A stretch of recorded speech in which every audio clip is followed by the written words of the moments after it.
By the end of that night, the bodyguard was still standing. He was breathing, but he was no longer in control of anything. Not the room, not his reputation, not the story that would follow him for years. Frank Sinatra watched it happen from a few steps away. No punches were thrown in anger. No threats were spoken aloud. What ended the confrontation wasn't force in the way people expected.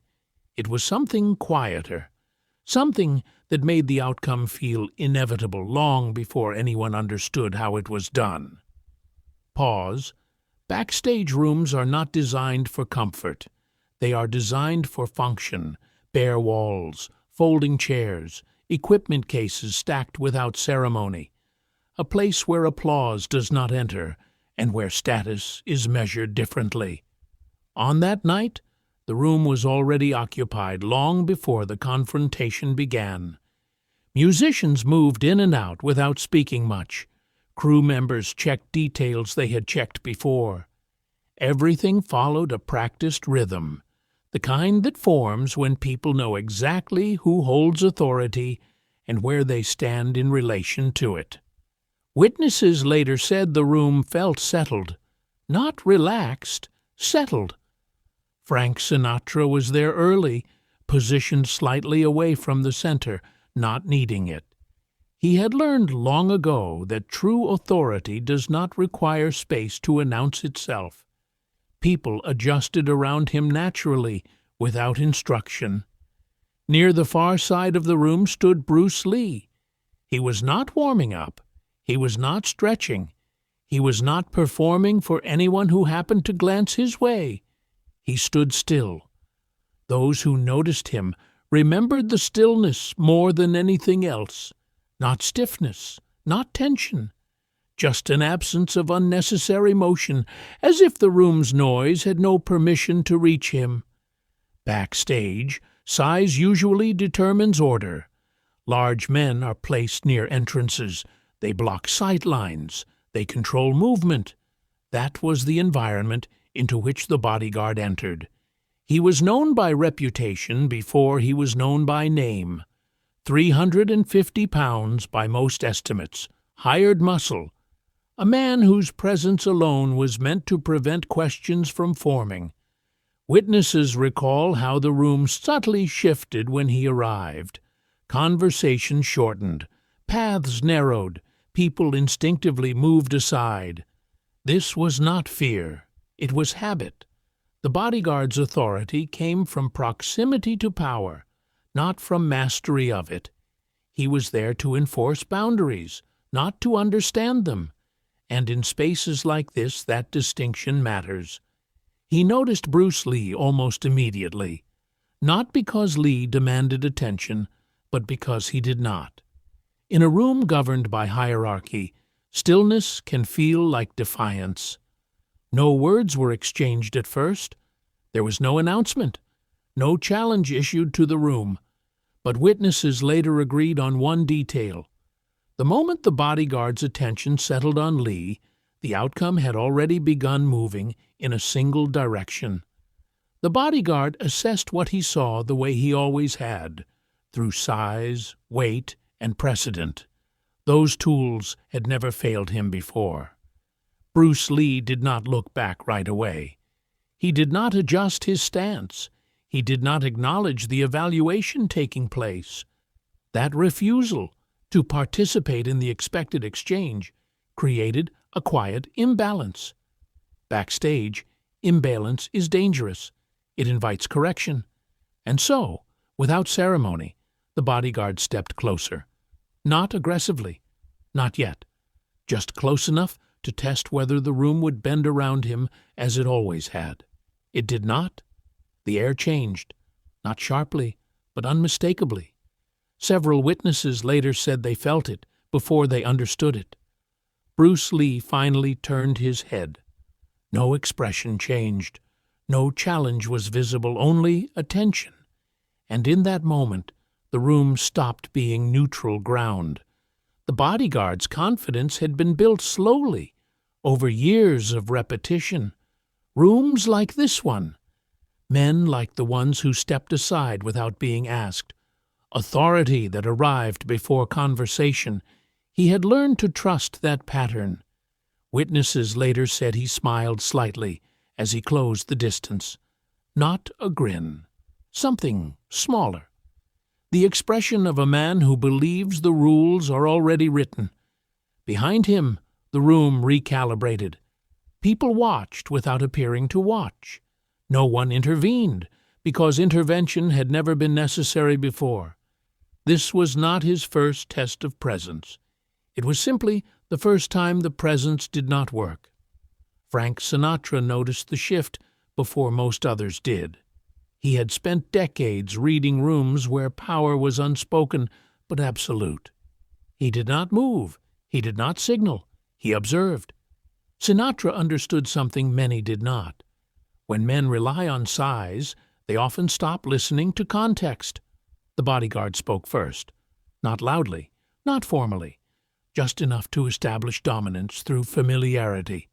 Witnesses disagree on the exact words. Some say it was a comment about space. Others recall it as a dismissive remark, half joking, half instruction. What they agree on is what followed.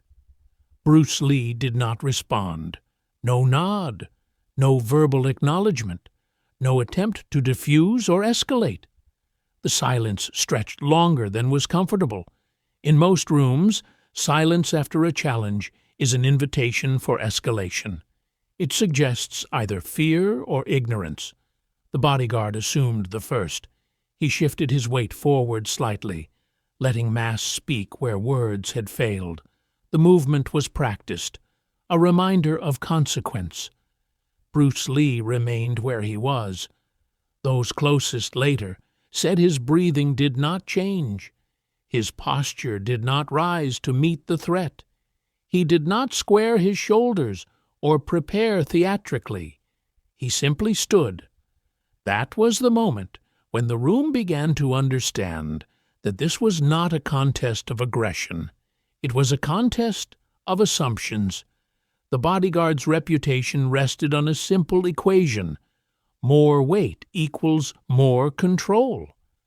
Bruce Lee represented a different equation entirely, though no one in the room could have articulated it at the time. Lee finally spoke, not to challenge, not to warn. Witnesses remember his voice as even, almost conversational.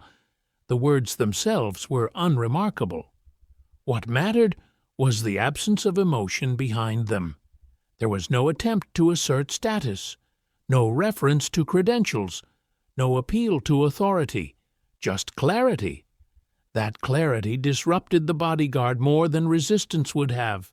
It forced him to confront something unfamiliar, a man who did not need to prove he belonged in the room. Sinatra watched closely now. He had seen bluster collapse before, but usually under pressure. This was different. The pressure had not yet been applied. The bodyguard hesitated, only briefly. But hesitation in a man accustomed to immediate compliance is noticeable. The room waited, not for violence, for resolution, and in that waiting, the balance of authority began to shift, quietly, decisively, away from the man who believed size was enough. The pause did not last long, but it lasted long enough to be remembered. Backstage rooms are accustomed to resolution. Either someone backs down or someone steps in. What they are not accustomed to is suspension, moments where no one knows which rule applies. The bodyguard felt it first. Witnesses later described a subtle change in his posture. Not retreat, adjustment. He shifted his feet, widening his stance slightly, as if grounding himself in certainty. A familiar response when certainty begins to thin. Across from him, Bruce Lee did nothing that could be mistaken for preparation. He did not raise his hands, he did not angle his body, he did not signal intent. Those watching expected something, anything, that would resemble a challenge. Instead, they saw restraint so complete it felt deliberate, Lee's eyes remained steady, but not confrontational. They did not lock onto the bodyguard's face in dominance. They observed him the way one observes a structure, looking for balance, not reaction. That distinction mattered. The bodyguard spoke again. This time the tone was firmer, less humor, more instruction. It was the voice of a man accustomed to compliance, now demanding it. Lee listened. Witnesses later said this was the moment they realized he was not ignoring the bodyguard. He was measuring him, not his size, not his volume, his timing. When Lee finally responded, it was brief, so brief that several people missed it entirely. There was no explanation, no justification, just a statement of boundary, delivered without emphasis. The effect was disproportionate. The bodyguard's confidence did not shatter, but it cracked. You could see it in his eyes, witnesses said, the way they searched for a reaction that never came. He stepped closer, not out of rage, out of necessity. Authority, when questioned, seeks reaffirmation. Those closest felt the tension sharpen, not explode, but condense, as if the room itself had drawn inward. Sinatra remained silent. He had seen loud men lose rooms before. He had also seen quiet men take them. This, he later remarked privately, was the second kind. The bodyguard raised his hand slightly. Not a strike, not yet. A gesture meant to reclaim initiative. That was when Bruce Lee moved, not suddenly, not dramatically, just enough to change the equation. Those watching struggled afterward to describe what they had seen, because it did not resemble the violence they had anticipated. There was no obvious attack to point to, no moment of spectacle, only the unmistakable sense that something irreversible had begun. And once it began, no one in the room believed it could be stopped. What followed did not look like a fight. That detail appears in nearly every account, regardless of who tells the story. People expected noise. They expected chaos. They expected the unmistakable signals of violence. Instead, they saw something closer to adjustment. Bruce Lee's movement was economical, so restrained that some witnesses did not register it as action at all. There was no wind-up, no visible effort to overpower. He stepped inside the bodyguard's space at an angle that felt wrong to the eye, as if he had chosen a path that did not exist a moment earlier. The motion was small, but it disrupted balance immediately. The bodyguard reacted on instinct. That instinct betrayed him. His weight, which had always been an advantage, became a delay. By the time his body committed to response, the situation had already changed. Witnesses struggled to describe the mechanics afterward. Some mentioned a shift in leverage. Others spoke of pressure applied in a way they could not quite see. What they agreed on was the result. The bodyguard's posture altered, not dramatically, but decisively. His chest turned slightly, his center lowered without intention. He was no longer in command of his own structure. There was no throw, no slam, no theatrical display of dominance. Bruce Lee did not force the man down. He allowed gravity and imbalance to complete the work. The bodyguard's knees bent, not from pain, from necessity. For a brief moment, the room did not understand what it was witnessing. A man of that size was not supposed to yield without visible struggle, but struggle requires options. Lee had removed them quietly. Those closest said the bodyguard's breathing changed first, shorter, more deliberate, not panic, recognition. Recognition that strength was no longer relevant. Bruce Lee did not tighten his hold. He did not escalate. He waited. That waiting carried more authority than aggression ever could. It communicated something unmistakable. The situation was under control, and had been for some time. Sinatra watched without expression. Later, when asked indirectly about the incident, he would say only that he had seen many men confuse presence with power. He did not elaborate. The bodyguard attempted to reassert himself. It was not a charge. It was an effort to stand fully upright again. He could not. Witnesses said this was the moment. The room understood the demonstration for what it was. Not humiliation, not punishment, instruction. Bruce Lee adjusted his position slightly, no more than necessary. The pressure changed. The message became clearer. The bodyguard stopped moving. Not because he had been hurt, because further movement no longer made sense. The room remained silent. No one spoke. No one intervened. There was nothing to intervene in. After several seconds, long enough to be unmistakable, Bruce Lee released his hold. He stepped back. The bodyguard remained where he was, steadying himself against the reality that had just replaced his assumptions. Nothing more happened. That was the demonstration, and it was already over. The bodyguard stood slowly, not with urgency, not with anger, with care. Witnesses later said this was the most revealing moment of the entire incident, not the demonstration itself, but what followed it. There was no attempt to reclaim dominance, no effort to save face through volume or threat. Something had been removed, and everyone in the room could see it. He adjusted his jacket, more out of habit than necessity. The gesture looked rehearsed, but the confidence behind it was gone. His shoulders no longer filled the space the way they had when he entered. Bruce Lee did not watch him closely now. That detail mattered. Once control had been established, Lee's attention softened, not in dismissal but in completion, as if the interaction had already concluded in his mind. The bodyguard glanced around the room. He was not looking for allies. He was looking for confirmation that what had just happened was real. No one met his eyes, not out of cruelty, out of understanding. Backstage rooms recognize authority quickly, and they withdraw recognition just as fast when it no longer applies. The shift was subtle, but absolute.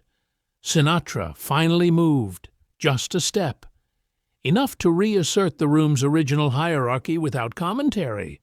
No words were exchanged between him and Bruce Lee. None were needed.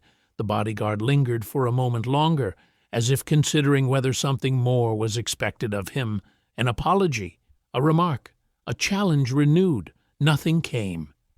He turned and left the room the way he had entered it, through the same door, under the same lights, but without the weight he had relied on. Witnesses later said the silence after his departure felt different from the silence before, less tense, more settled. Bruce Lee returned to stillness, not triumph, not relief, stillness. He did not scan the room for reaction. He did not adjust his posture to claim space. He simply resumed waiting. That restraint completed the lesson. Had he spoken, it would have diminished the demonstration. Had he lingered in authority, it would have suggested ego. Instead, he allowed the room to absorb what it had witnessed on its own terms. People resumed their tasks gradually. Conversations restarted, quieter than before. The rhythm returned, but altered. Something had changed, not visibly, not immediately, but permanently. Those who had seen it would carry the memory forward, retelling it carefully, often omitting details they could not explain. And in every version, the same element remained constant. The bodyguard had not been defeated. He had been corrected, and correction, witnesses understood, leaves a deeper mark than force ever could. The incident was never written down. There was no report filed, no complaint lodged, no official version preserved in ink or tape. It survived the way certain events do, through careful repetition, passed from one witness to another, always quieter than expected. Those who spoke about it years later rarely began with the confrontation itself. They began with the room, the stillness, the way authority shifted without announcement, the strange clarity of watching something end before it appeared to begin. The bodyguard did not lose his job that night. There was no public fallout. But people noticed that he was different afterward, less eager to step forward, more selective about when to assert himself. Those who worked around him said he had learned to read rooms instead of imposing on them. He never spoke about what happened backstage, not once. That silence became part of the story. Bruce Lee's name continued to circulate in Hollywood circles, but not in the way most expected, not as a man who sought confrontation. As a man people hesitated to test. Those who had not seen the incident heard about it indirectly, always second-hand, always incomplete. He didn't hurt him, some would say. He didn't have to, others replied. Frank Sinatra never publicly referenced the moment, but those close to him said he remembered it clearly.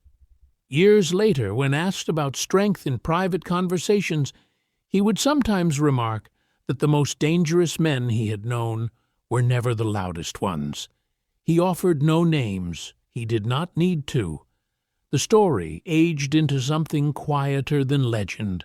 It lost spectacle and gained weight. Martial artists spoke of it as an example of efficiency without cruelty. Security professionals referenced it when discussing restraint. Actors remembered it as a reminder that presence could not be borrowed. What endured was not the image of a large man being controlled by a smaller one. That was too simple. What endured was the method, never fully explained, never fully agreed upon. Witnesses disagreed on the mechanics. They argued about angles, leverage, timing, but they agreed on the effect. The room had learned something without being told. Years passed, people moved on, careers ended, reputation shifted, but when the story surfaced, usually late at night, usually in low voices, it always ended the same way, with a pause and someone saying, almost reluctantly, "He didn't prove anything, he just showed it." Then the conversation would drift elsewhere, and the lesson, undisturbed by explanation or exaggeration, would remain exactly where it belonged, in the silence that followed.